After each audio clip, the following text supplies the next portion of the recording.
Welcome back to America Decides. White House and congressional officials are working to wrap up and approve the budget package that is central to the president's agenda. They're hoping to do all of that by Independence Day. But how likely is it that Republicans will actually reach that deadline? Well, Republican Oklahoma Senator James Lankford answered that question and many others while speaking to our own Major Garrett in Arizona last week. On reconciliation. It's still early, but it's also kind of late. Yeah. July 4th is looming. I've covered a lot of reconciliations bills, more than you voted on. Right. In the first go-round, it's imperative. It always passes. We don't know how it passes, but it always passes. Gets done. This will get done. Do you have some must-haves that have to be in? Yeah, I do have multiple must-haves that have to be there. I think we'll get done not by July 4th. I think it's going to be by the end of July. July 4th is a nice optimistic goal on it, very patriotic goal, but I think it's going to be the end of July before we can actually get it finished. There's still a lot of undone. To me, the must-haves, we have to find ways to reduce spending. We have to. We're $2 trillion in overspending.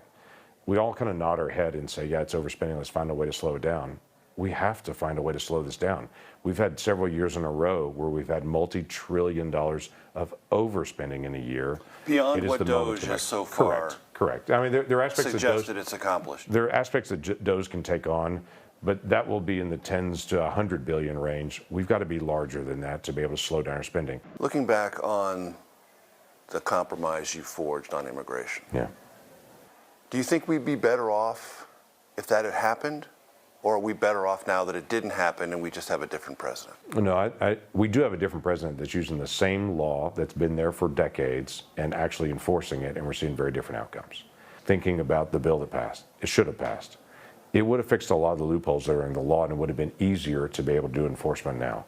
Because one of the challenges that we have is our asylum laws do include a lot of loopholes in them that cartels have exploited for years. They've become experts in exploiting our law because it's billions of dollars of income to them when they can find those loopholes and gaps. I heard a commentator just last week saying the courts are challenging these different ways that President Trump is enforcing the law. Somebody needs to bring up a bill. True story. Somebody needs to bring up a bill to be able to close some of these loopholes. And it was a conservative commentator that was saying it, and I laughed and I thought, I know somebody that's brought one of them. I know a guy. Yeah, I know a guy, and I know a bill that could do that. Now, was the bill everything that I wanted? No, I'm negotiating with the Democrat White House at the time to be able to get it done. But many of the areas that we need to close the loopholes were in that bill. And some form of that we will eventually get done. And if I read that bill, legislative summary correctly, would have had more of the personnel to adjudicate things faster. Right, yeah, we were adding more judges, we were adding more ICE agents, we were adding more Border Patrol agents, we added more border wall. We added additional funding that the administration is looking for now would have already been there on January 1 to be able to be there and ready to be able to go when the new White House is actually sworn in. So now, we would be better off if I hear you correctly. I do believe we would be, and I think the other thing is last year we had 1 million people that illegally crossed our border after that bill failed. That 1 million people wouldn't have been here. There are a lot of people in the administration who talk in large structural terms about what they believe this second term is about. Yeah. About turning over a lot of things that the world and America understood for the better part of 80 years. A, do you believe that's true, that that's what this next 4 years is about? And if you were to try to describe it to the average Oklahoman, what's in it for them, how would you do that? What most people want to say is, I just want to feel like things are right. I want to feel like that things are actually moving. They felt the chaos of the open border, and even if it didn't affect their family specifically, they just didn't like the chaos of that. They want to just know, what are we doing to be able to stop criminal activity at our border? What are we doing to stop that? That makes sense to them. I've had a lot of folks that have said, I just don't like the conversation about boys being in girls' locker rooms. I just don't like that. And they may not could even describe anything on it other than saying, that just doesn't feel right to me, and I have daughters, or I just don't like that kind of tone. Don't want to be disrespectful of any person, but just don't like that. Same thing when you talk to them about trade. They'll say, why do other countries run over us on trade?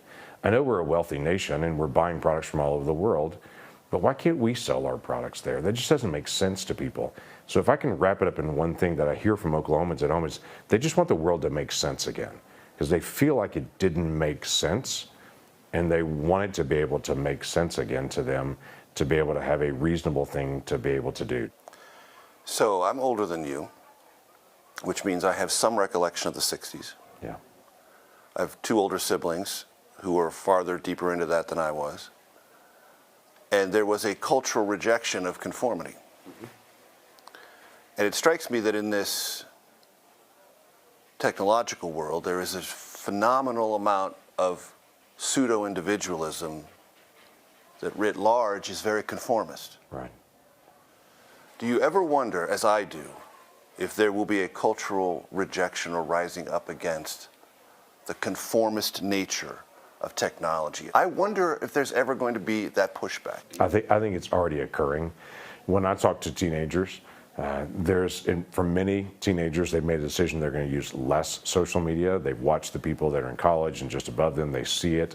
They see some of the dangers, and I'm seeing a whole group. The anxiety, that's correct. The depression. They're already shifting that way. I talked to body consciousness, all sorts of things that they were never part of your conversation. Right. It's certainly never part of my conversation. No, never. And I talked to an executive. I'll leave his name and his company out. That was a Silicon Valley executive, and I asked him, "What social media platform do your kids use?" And he laughed and goes, "Oh, none. I won't allow them to use it." And I thought, really? He was like, "Oh, no, I'm not letting him get in social media. There's no way I'll do that." And I thought, this is a person who knows the algorithms. He knows all the issues, and he knows the dangers and risks. He's like, yeah, I prohibit this in my kids, but he was glad to sell it to other kids on it.